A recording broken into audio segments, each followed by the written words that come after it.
Isang mapagpalang araw po ng Martes sa inyong lahat mga kapatid. Unang Martes sa kasalukuyang buwan, espesyal na araw ng debosyon kay San Antonio ng Padua at Martes po sa loob ng unang linggo sa panahon ng Adbyento. Pagbati po sa lahat ng mga deboto ni San Antonio ng Padua, sa mga viewers, mga supporters and followers of our daily gospel reflection.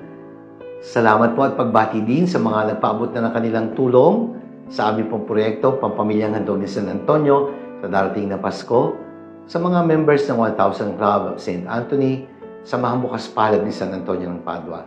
Lahat po ng mga benefactors namin. Kami po ay bumabati sa inyo at nagpapasalamat. Patuloy po nating ipanalangin ang isa't isa. At welcome po sa ating Daily Gospel Reflection. Sama-sama po nating pagdilayan ang mga salita ng Diyos mula sa Ebanghelyo sa araw na ito.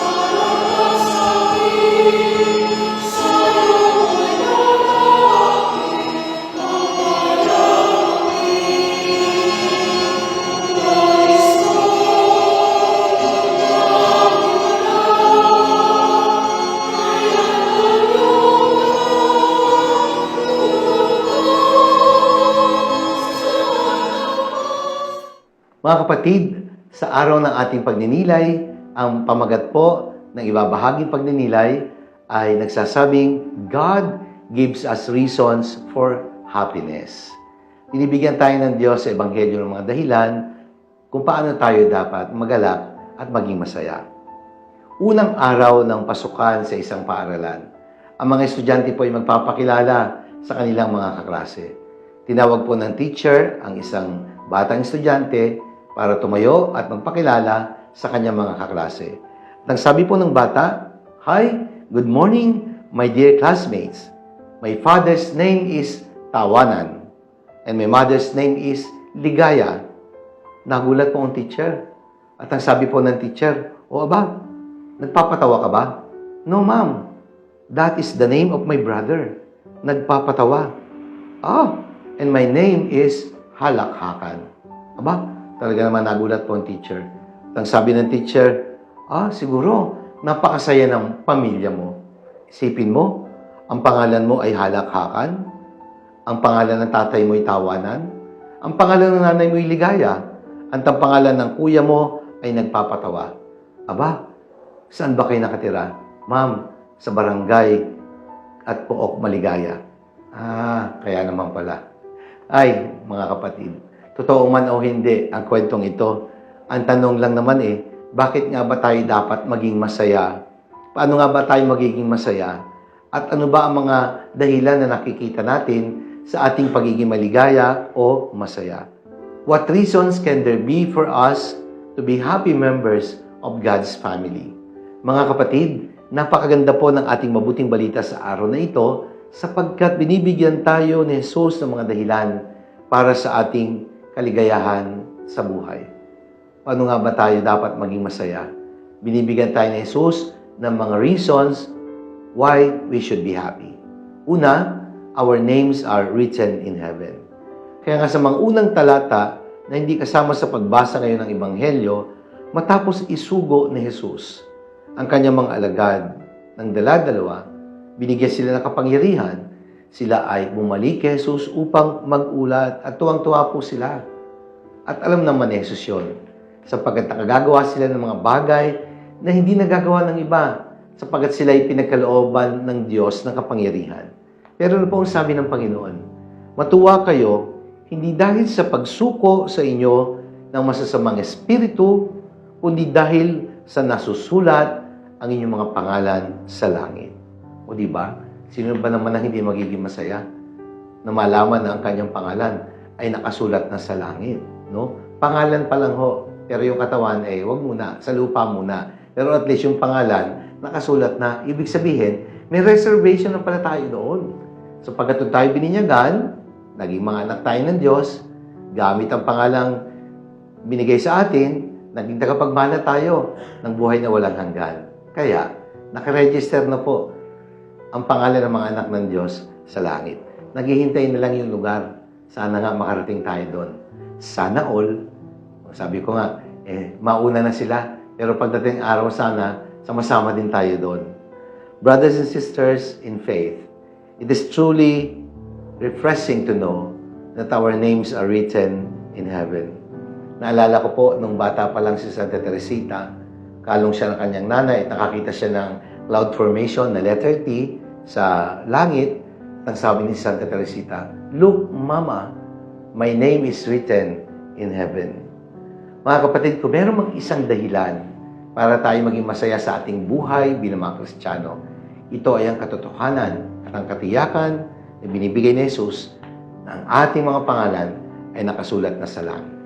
Pangalawa, in Jesus, we have known the Father and the mysteries of the kingdom of God. Kaya nga sa Ebanghelyo ngayon, ano po ang sabi ni Jesus? Nung sandaling iyon, si Jesus ay napuspos ng galak sa Espiritu Santo at sinabi niya, "Pinasasalamatan kita, Ama, Panginoon ng langit at lupa, sapagkat inilihim ang mga bagay na ito sa mga pantas at matatalino at inihayag mo sa mga pusong katulad ng isang bata." A childlike heart, a childlike disposition, a childlike attitude. Sa mga ganyang tao na nagtataglay ng ganyang kalooban, pinapahayag ng Diyos sa kanyang sarili. Mapalad ang mga may pusong katulad ng isang bata. Mapalad ang mga may malinis na puso sapagkat makikita nila ang Diyos. O di ba? It is always a refreshing experience that gives us happiness, knowing na sa kalinisan ng ating puso, nakikita natin na ang Diyos ay gumagalaw sa ating buhay. Mawalan man tayo ng Ama dito sa lupa, ang Amang nasa langit, kailanman ay hindi mawawala para sa atin, sapagkat tayo ay Kanyang mga anak. At sa pamagitan ni Jesus, nakilala natin ang ating Ama. Kaya, mga kapatid, that is a very good reason for us to be happy, knowing that we are not orphans, because in God, we always have a lifetime companion. Kailanman, hindi tayo iiwanan. Pangatlo, we have a reason to be happy because we are given the gift of faith. Dahil sa biyaya ng pananampalataya, kahit sa mahirap na sitwasyon, magagawa po nating maging masaya. Sapagkat alam natin, hindi tayo nag-iisa. Kung tayo man ay nanghihina, may lakas na binibigay ang Diyos. Mapalad kayo sapagkat nakita nyo ang inyong nakikita ngayon. Sinasabi ko sa inyo, maraming mga propeta at mga hari ang nangarap at nagnasang makita ang inyong nakikita, pero hindi nila nakita. Hinangad nilang marinig, pero hindi ninyo narinig. The gift of faith is always associated with the gift of joy. It is by faith that we are able to see what others do not see. We are able to hear what others are not able to hear.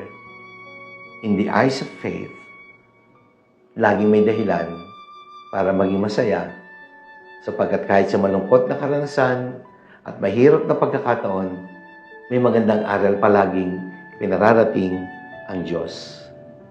Kaya ang kalungkutan, pwedeng mapalitan ng kagalakan dahil sa tulong ng pananampalataya. Manalangin tayo.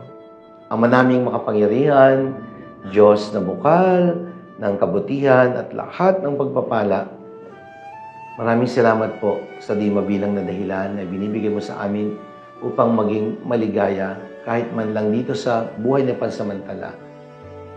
Alam namin na ito'y paglalakbay lamang patungo sa iyo kung saan matatagpuan namin ang ganap na kaligayahan na kailanman sa piling mo ay hindi na mawawala.